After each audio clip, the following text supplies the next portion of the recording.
आज हम सीखेंगे शॉपिंग से रिलेटेड सेंटेंस। जैसे हम कहीं किसी दुकान पे जाते हैं, शॉप पे जाते हैं, तो शॉपकीपर से कैसे बात करते हैं। मान लीजिए आप शॉपकीपर हैं, कोई कस्टमर आपकी दुकान पर आया, आपकी शॉप पर आया, तो आप कहेंगे good morning, what can I do for you. Good morning, what can I do for you, यानी कहिए मैं आपके लिए क्या कर सकता हूँ। या फिर आप ये भी कह सकते हैं what would you like to have. What would you like to have, जैसे पिछले वीडियो में मैंने बताया था कि आपके यहाँ गेस्ट आते हैं तो आप उनसे चाय, कॉफ़ी या पानी पूछने के लिए ये सेंटेंस भी प्रयोग करते हैं कि आप क्या लेना पसंद करेंगे, what would you like to have. तो आप अगर शॉपकीपर हैं तो ये सेंटेंस बोल सकते हैं what would you like to have, आप क्या लेना पसंद करेंगे। या what can I do for you, मैं आपके लिए क्या कर सकता हूँ।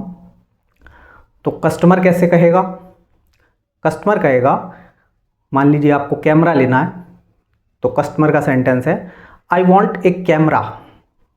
आई वॉन्ट, WANT, वॉन्ट यानी चाहना। आई वॉन्ट ए कैमरा, मैं कैमरा चाहता हूँ, कैमरा लेना चाहता हूँ। ये नॉर्मल सेंटेंस है। इसको थोड़ा सा और अगर ऊपर जाएं तो आप कहेंगे I am looking for a cam. आजकल इंग्लिश में एक रिवाज है, कई चीज़ों को शॉर्टकट में बोला जाने लगा है, तो कैमरा को शॉर्ट में कैम कहा जाता है। तो कह सकते हैं आप मॉडर्न इंग्लिश में शॉर्ट वर्ड चलने लगे हैं काफ़ी। I am looking for a cam, I am looking for a cam, CAM, cam पूरी स्पेलिंग होती है CAMERA, camera. I am looking for a cam. तो शॉपकीपर के पास या तो है या नहीं है। अगर उसके पास नहीं है तो उसका सेंटेंस है sorry I don't have camera, sorry I don't have cam, यानी माफ़ कीजिए मेरे पास कैमरा नहीं है। तो शॉपिंग की बात तो यहीं ख़त्म हो जाएगी अगर कैमरा नहीं है। अगर उसके पास है तो वो ये कहेगा yes I can show you the camera, please come in, अंदर आइए, I can show you the camera, मैं आपको कैमरा दिखा सकता हूँ।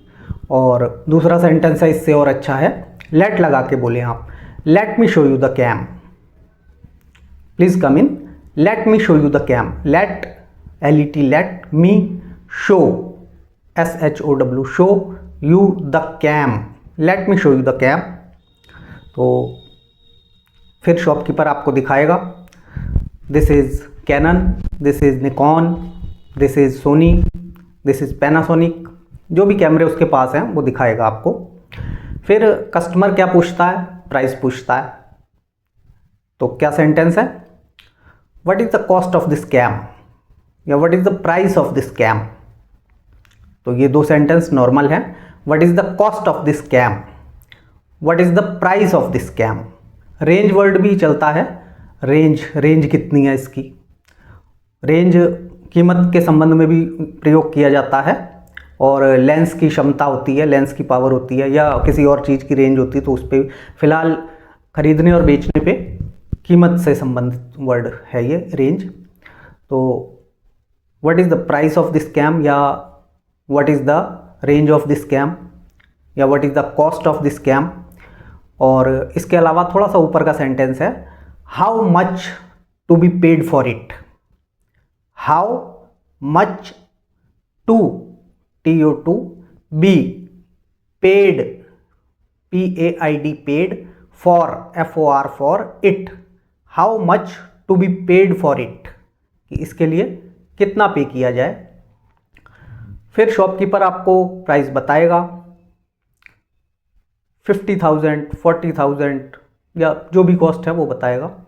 उसके बाद जनरली कस्टमर क्या पूछते हैं कि जैसे हिंदी में कहते हैं सही लगा लीजिए, या डिस्काउंट कितना होगा। तो उसके लिए सेंटेंस है what is the maximum discount, यानी ज़्यादा से ज़्यादा आप कितना डिस्काउंट दे सकते हैं।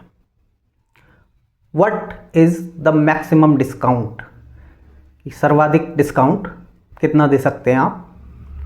तो जो भी वो डिस्काउंट बताएगा शॉपकीपर। उसके बाद आप क्या कहेंगे, कस्टमर कहेगा ओके आई शैल पे यू, आई शैल पे यू, ठीक है मैं आपको पे कर दूंगा। Please pack it, please pack it, कृपया इसे पैक कर दीजिए।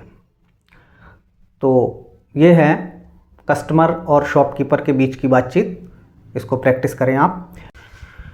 ऐसा नहीं है कि जो मैं सेंटेंस बता रहा हूँ बिल्कुल बातचीत ऐसे ही जाएगी, थोड़ा सा अलग भी सेंटेंस जा सकते हैं, बातचीत कहीं और भी घूम सकती है, लेकिन मोस्टली 90% से ज़्यादा कस्टमर और शॉपकीपर के बीच में यही बातचीत होती है, इतने से काम चल जाएगा।